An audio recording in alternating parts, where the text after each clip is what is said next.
तो इन कारणों की वजह से शैतान परफेक्ट रीमेक हो गई। जो वर्ष मूवी गुजरती है उसका ये रीमेक है। तो सबसे पहला कारण है कास्टिंग। जो ओरिजिनल मूवी की कास्टिंग है उसी को इस मूवी में लिया गया है। जो ओरिजिनल मूवी में जो लड़की थी जिसके ऊपर वशीकरण होता है और इसका बहुत ही अहम रोल भी था उस मूवी को हिट करवाने में, उसकी शानदार एक्टिंग। मतलब no doubt original Gujarati movie में जिन्होंने पेरेंट्स का रोल किया, तांत्रिक का रोल किया, उन्होंने भी बहुत शानदार एक्टिंग की है। लेकिन उसी लड़की को शैतान मूवी में लेने के कारण जो कंपेरिजन होता है वो कंपेरिजन नहीं होगा। अब कुछ बार ऐसा होता है कि ओरिजिनल मूवी में वहाँ के एक्टर बहुत शानदार एक्टिंग करते हैं, लेकिन जब उसका रीमेक होता है कितने भी अच्छे एक्टिंग कर लो वो कंपैरिजन के चलते रीमेक के परफॉर्मेंस इग्नोर हो जाते हैं। दूसरा रीजन वो ट्रॉमा, वो साइकोलॉजिकल हॉरर। अब ये सुपरनेचुरल हॉरर है लेकिन साइकोलॉजिकली भी ये मूवी काफी हॉरर लग रही है मुझे, क्योंकि कुछ सीन पॉज करके देखोगे तो वो लड़की लिटरली क्या चीजें कर रही है। वो चाय पत्ती खा रही है और जिस तरह वो अपने भाई को मार रही है, इसमें उसका छोटा भाई है वो उसे छत से फेंक रही है, वो उसका सर फोड़ रही है, अपने फैमिली मेंबर अपने पिता तक वो हाथ उठाती है। तो जिस तरह दृश्यम का एक ट्विस्ट था जिसने लोगों को शॉक कर दिया, और दृश्यम मूवी थी वह साउथ में कई साल पहले आ चुकी थी, वहाँ के लोगों ने देखे थे, लेकिन वो बॉलीवुड में जब बनी फिर भी लोगों ने देखी, ऑडियंस को पसंद आई, क्योंकि उस मूवी का सस्पेंस जो था खोला नहीं था। तो वही शॉपिंग एक्सपीरियंस फिर से ऑडियंस को मिलेगा शैतान मूवी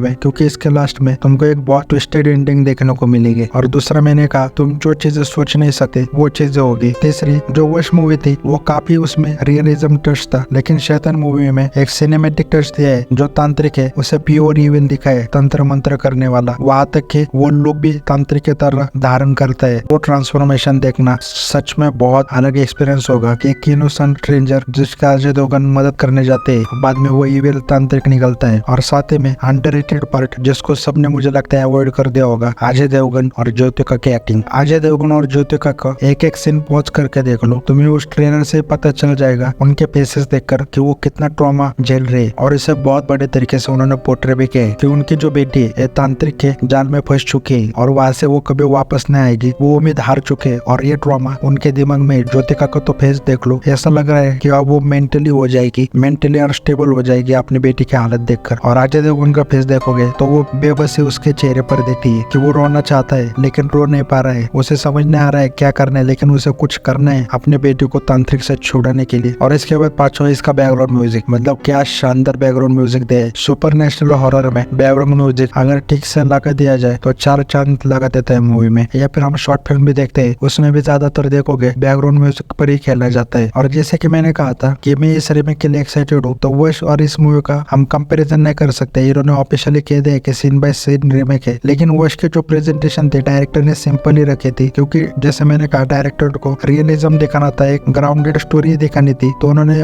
वश की कहानी बहुत रियलिज्म तरीके से दिखाई। वहाँ पर शैतान ये जहाँ तक सिनेमेटिक वे जा सकते गए इसके मेकर्स। फॉर एग्जाम्पल लाइटिंग देखोगे तो लाइटिंग में चेंज आएगा, काफी कलर्स यूज हुए। तो ये मैं कहता हूँ कि रीमेक से मुझे कोई प्रॉब्लम नहीं, लेकिन प्रेजेंटेशन अलग हो। अभी